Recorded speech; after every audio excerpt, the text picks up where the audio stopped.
we can work and play and engage with our imagination to envisage the kind of futures that we know deep down we want and that we know are possible. Hi, I'm Vicki Robin here, host of What Could Possibly Go Right, a project of the Post-Carbon Institute, in which I interview cultural scouts, people who see far and serve the common good, asking each of them my one core question in all that is going awry and going wrong, or at least going in a confusing direction. What do they see from their perspective could possibly go right? What could possibly go right? So today's guest is Christabel Rose Reed, she's a special category of cultural scout.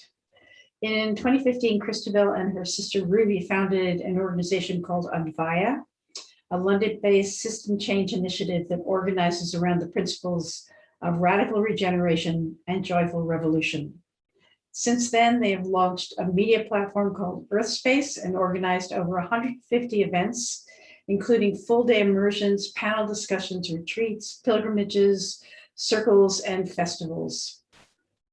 In 2019, she founded the educational initiative Eco Resolution with Cara Delevingne that aims to empower people all over the world to step up rather than shut down in the face of our ecological and climate emergency. Behind the more outward-facing work is a deep commitment and passion for meditation and yoga. In 2017, she completed her master's with first-class honors in the traditions of yoga and meditation. So as my life went on online, as did many of yours in 2020, and I looked around for what could possibly go right, and for gatherings that seemed to address the questions that I had.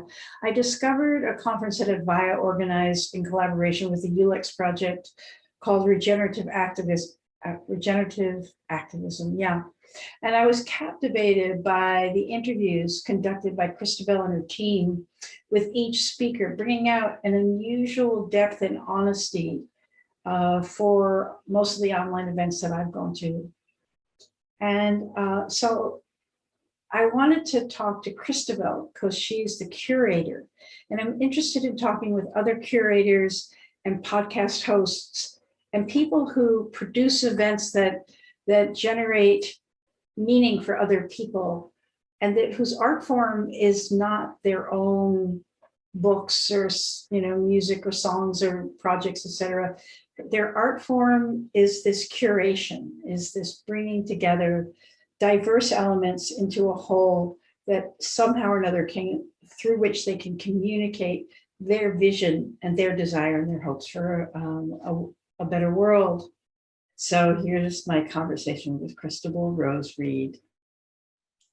I discovered you by chance. I discovered that regenerative activism online course in 2020, and it was the best thing I did online that year. It was it was stunning. It was because there was I think it's because you combine spiritual practice, earth regeneration, and kick-ass activism, like sort of like politically challenging the power structure, all those things combined, and the people you selected, and your interventions also, the questions you asked revealed how deeply you think about this. So for all of those reasons, I thought, how cool would this be to get Christabel to tell me her answer to my question? Christabel, in all that is going wrong and going crazy, what could possibly go right? So much could go right, I think. I think we could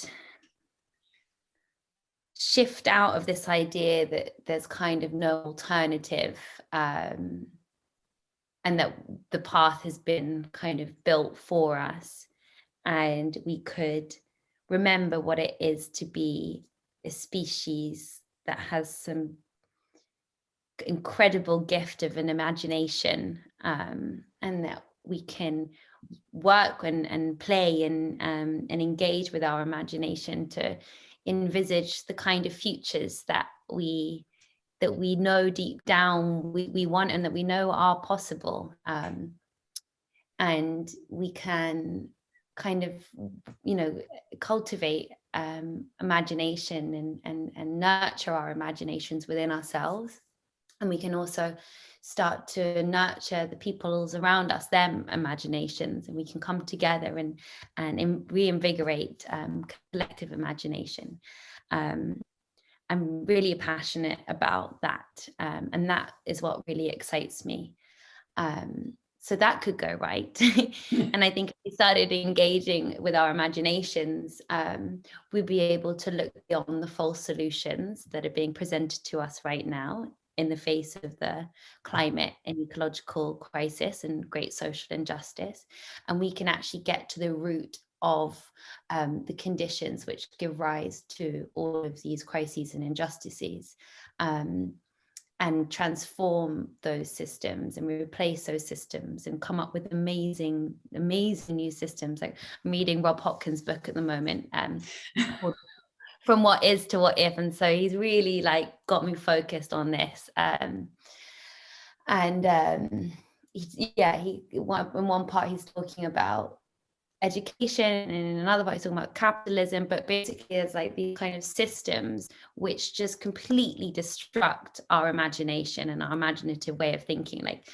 I see it all the time when I'm trying to engage in conversations with people about the economy, and I say, I don't believe in capitalism. I don't believe capitalism is like the system for humanity.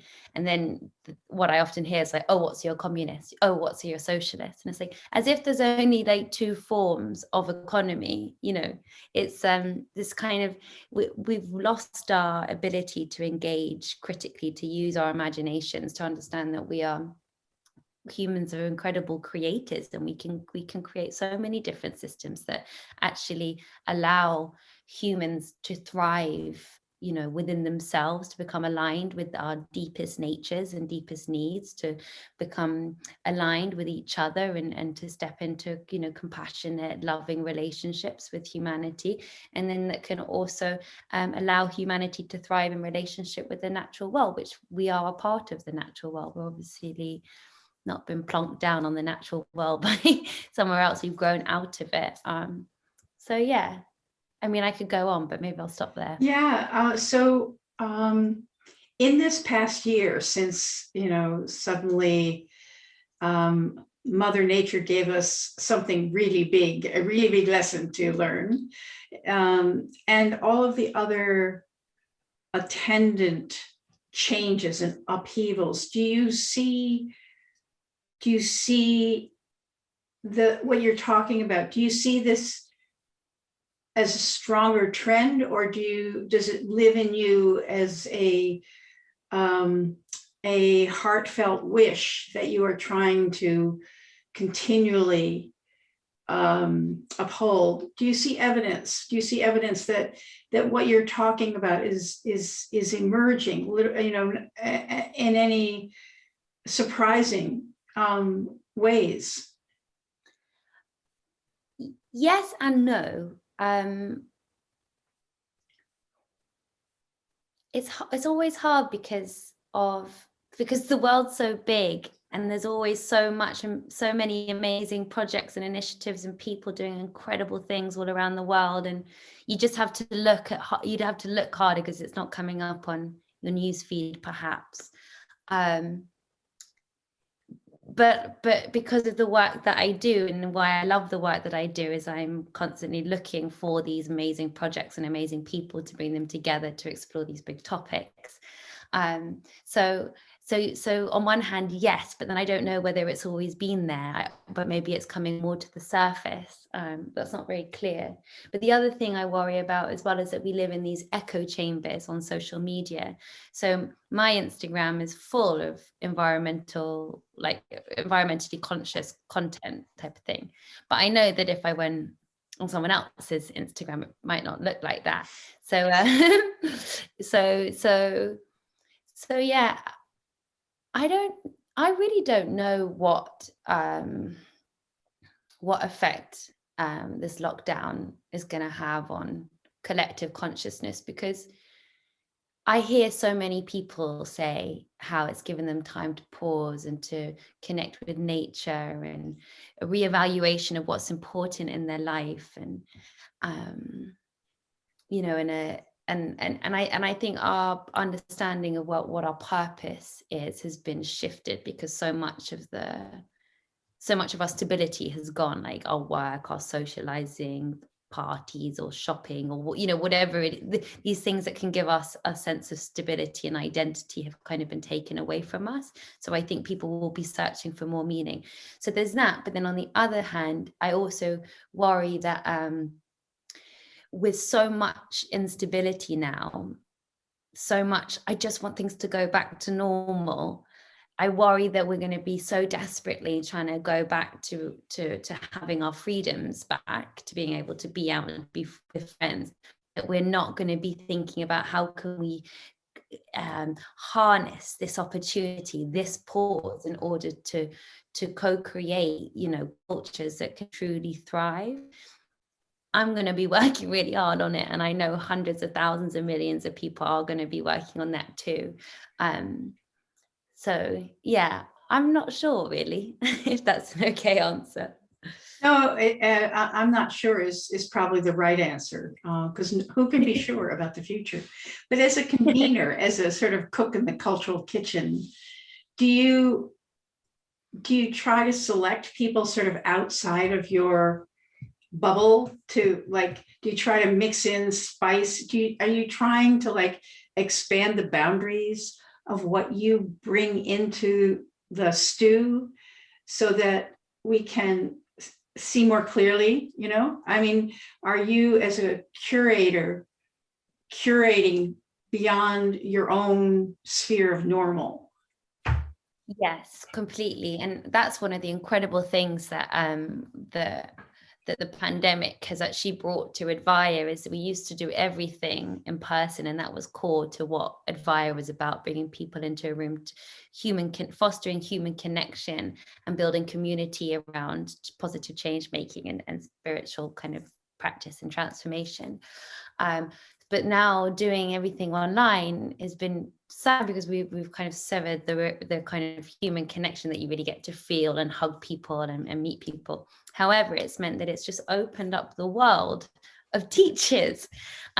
So for example, we've got this Forest Guardian course coming up in May, and we have 40 teachers from 30 different nations or communities around the world, who were all teaching traditional forest knowledge.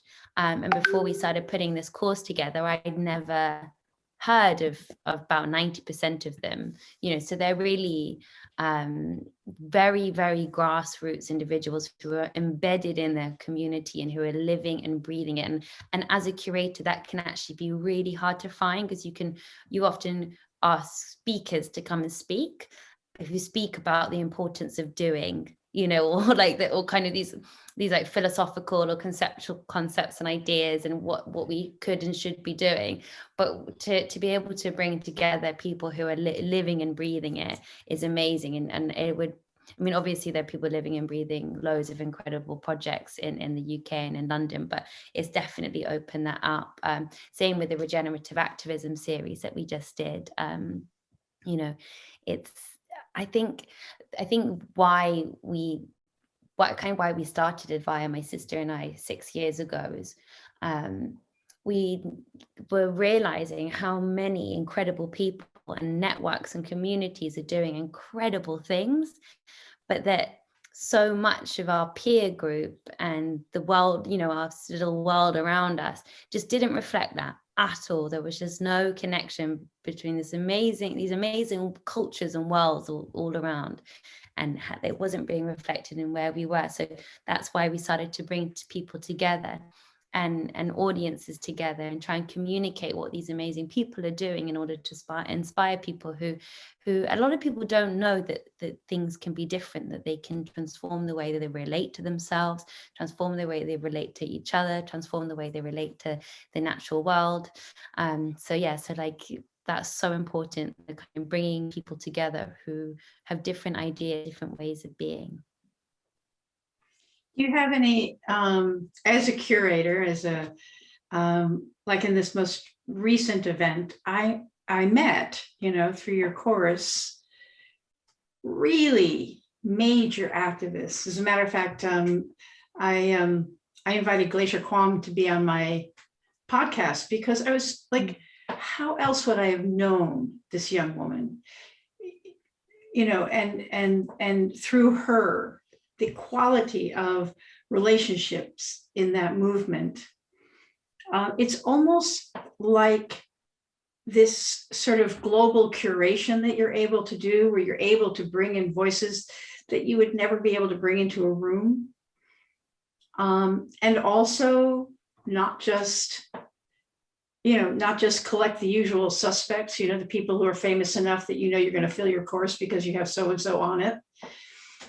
It's almost like there's this edge that we're being able to push out into the reality of the world. Like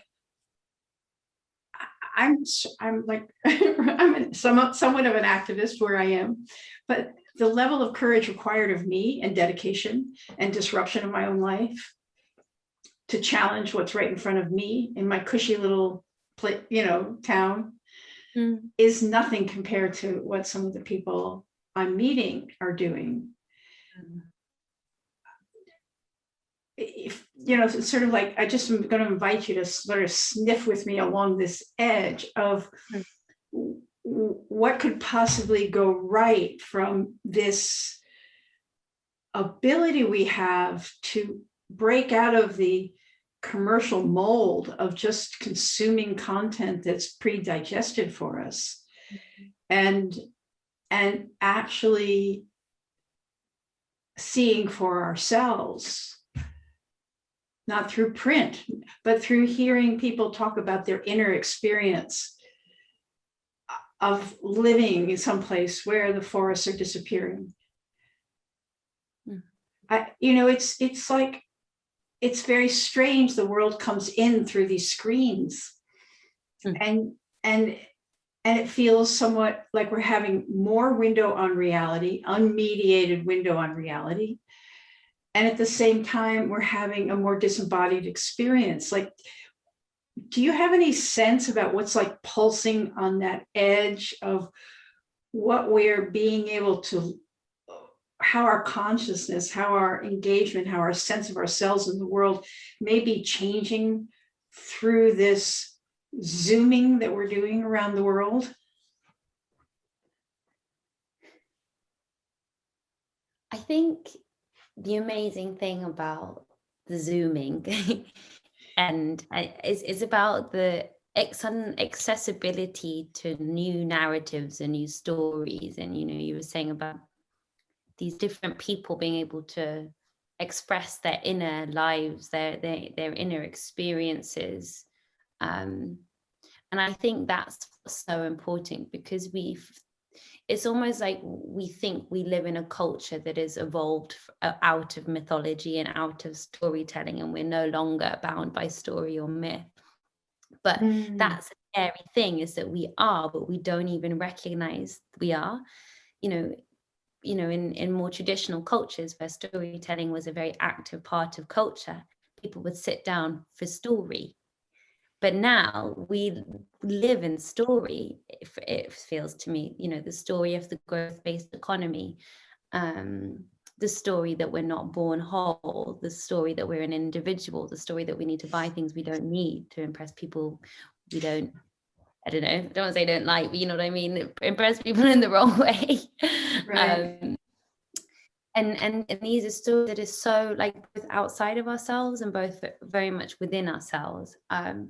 So there's this amazing thing with, the curating people to not give like, this is how you do this, but to platform important dialogues that can inspire people to shift their perspective on their own story and on this, their own inner story and the outer stories that they're maybe unconsciously imbibing and putting inside of themselves.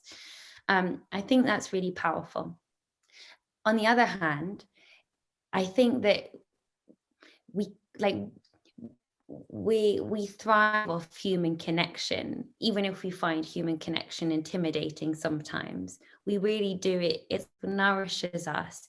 And I don't think that, you know, Zooming can and online events and online education can ever be more profound than in person, but I think it can open up many doors to new ways of being and new understandings that you can then start to implement into your everyday life. Like we're running a course at the moment called A Journey Home, and it's the first course we've ever curated, and it's been a really interesting, amazing process. But we were saying at the beginning that we don't just want it to be a course. Advaya is about being embodied, and it's about practice as much as it is about kind of knowledge and ideas. And so throughout the course, we're offering practices, whether it's, you know, well, not whether it will be writing prompts, but also embodiment practices or things where you can bring the ideas into a deeper part of yourself. So yeah, it's like anything really. There's so much positivity and incredible beauty to what online events can bring. But we can't replace like the importance of human connection and learning within embodied community. I think is so important. Do you think that, are there ways that we can convene online, as we will continue to do, and feed into a sort of a greater social intelligence for people where they are? I mean, can the practices not just be writing prompts, but go into your community and, you know, is there a way that you can see in your courses that, or in all of our online work, that we can create a greater integration between online and IRL in real life? You know, what do you see? Yeah, completely. And I think that's what's so important. It's like, you know, I think in a world which can feel so overwhelming when you're thinking about systemic change, because we're thinking about these huge kind of structures, that suddenly we think our local community and making change on that level will be insignificant in comparison to the systemic. But actually all over the world, communities are taking kind of matters into their own hands. They're becoming more self-sufficient. They're increasing their sovereignty. They're engaging in participatory democracy. You know, they're setting up ecosystem restoration projects. Like there's so much going on. And in that way, completely, I mean, all the courses, you know, that we would be doing are always, and like the reasons for curation is, it's never knowledge for knowledge's sake. It's kind of, how can we inform our action? How can we cultivate places of peace within ourselves, so that our action can arise from that place of peace, so that we're not perpetuating systems of dominance and oppression and all of this. I think being very emphatic in the curation of courses and also of anything, of any kind of thing online, and really inviting those who may be leading or guiding or speaking to really to come into that intentionally, and remember that, you know, it's how can you kind of shift it to inspire people, not just by the ideas or the story, but how that can be a lived experience for people, Right. and take that, and I think also inviting the listeners or the guests or participants to also reflect afterwards on how that can be integrated into their life as well. I think that's really important, because often we are passive listeners. You know, we can shift out of being a passive listener to about how we're like listening to that, and then how it reflects in our own life. And I think in that way, things like breakout groups and stuff are so important on online events, so that people can actually take a moment to sit and discuss. I learn personally, and I process much more quickly and much more deeply if I have a chance afterwards to discuss something with someone. If I'm just listening, I don't process a lot. I was diagnosed as a slow processor when I was little. That's my part of my dyslexia. So it really helps me to have those moments afterwards to kind of discuss. The other weird thing about the online sphere is that you can be so immersed in this space, and then the event ends and you close your laptop and it's like nothing ever happened, or you shut your computer down. Yeah. It's quite weird. It is quite weird. Yeah, I think that might be, should get back together with you in a year. That might be an edge, a learning edge, for integrating online learning and in real life, so that it has a greater sort of frictionless glide. And I don't think we know how to do this. It's almost like there's an opportunity right now, and it's going to keep going even with the vaccines. There's this opportunity to really try something new as a species, to be actually in an accelerated learning environment. But but what are we learning? And there are people who are in QAnon school and, right-wing militia school and, Telegram school and, Facebook school and Instagram school and, Advaya school. And, maybe maybe we're in a transition zone exactly as a learning species. And we're in this transition zone, and you are doing your experiments on the leading edge. I'm doing mine. But I think it's really powerful to hold the question. Always. I love questions. So one of the questions that I love holding is, what's missing, if it were present, would make all the difference. So here we are in this massive global learning, online learning experiment. But so what's missing from it that if it were present would make all the difference? So maybe we get together in a year and we talk about that. Do you have any thoughts about that now? It's so cheesy, but I want to just say love, because I was like, can I say something more academic? No, it's perfect. No, love is the right answer. I think there's so much fear, and there's so much self-hatred, and there's so much it's like suppression and oppression of ourselves and of each other, and I think cultivating the love within us and for each other and for this incredible life that we've been blessed with. I just, like, if you imagine like humans walking around with like real love in their heart and their words and their actions and their thoughts kind of being rooted in that, what a different world that would be, how fearless and imaginative and creative and compassionate and exciting and joyful and blissful. I'm sure it would have its total struggles and challenges as well, but I think, as much as possible, cultivating that would take us a really far way, if not all the way, to more utopian. I don't actually believe utopia can exist, because I believe that everything is always in flux, and I think that it's through, because everything is always changing, we're required as being conscious living beings to always take action in order to restore harmony where disharmony has occurred, to restore order where disorder has occurred. My understandings of harmony and of order is how allowing yourself to kind of fulfill your natural design of being able to flourish in harmony with yourself and with the world around you.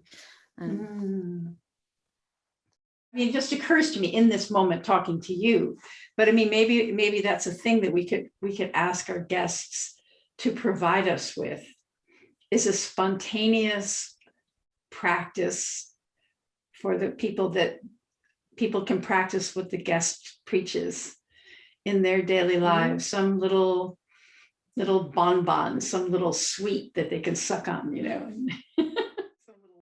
Well, here we are in the great classroom, great Zoom classroom, and learning and teaching.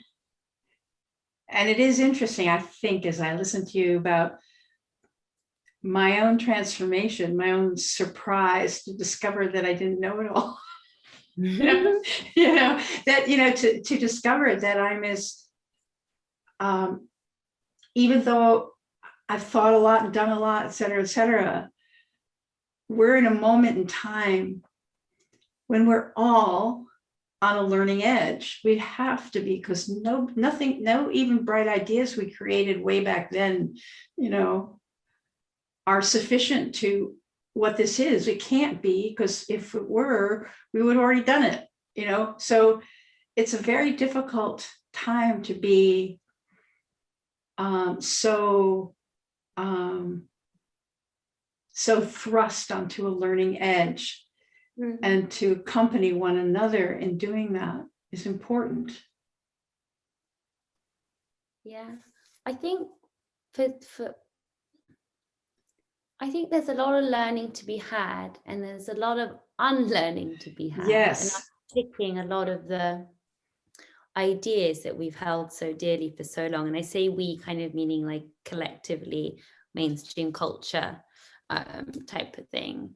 But it's also, I mean, I don't know if I can say this, but I think it's also quite simple what we, some of the things that we can do are very simple and very straightforward in some ways. And I think a large part of that is, becoming active in your local community and bringing more life and equality and freedom into that space, and planting a tree or growing some vegetables, or being aware of, the water and starting like basically kind of anything to do with ecosystem restoration, right, and building community, because building community is so integral and so radical in a world of individualism, in a world that is so lonely. Supporting people and yourself and your mental well-being, which is, we started Advaya with this idea that, the mental health crisis is a reflection of the environmental crisis, and vice versa, and these are not two separate right. spheres, separate spheres. Right. It's so interconnected and interwoven. So I think, we can think we need to do so much, but actually there's billions of people who are going to do amazing things in their lives. So just find something that feels really good for you, and because we're all gifted with incredible skill sets and dreams and ideas and visions. And I think just people can start with that, and it could be a tiny thing or something really massive and grand, or something really humble and discreet that no one even notices. Because actually I think it's like we need like the slowing down so that we can start to think more imaginatively about what our place is in the world and the kinds of cultures we can co-create. I don't think I've done anything that has become big that didn't start small.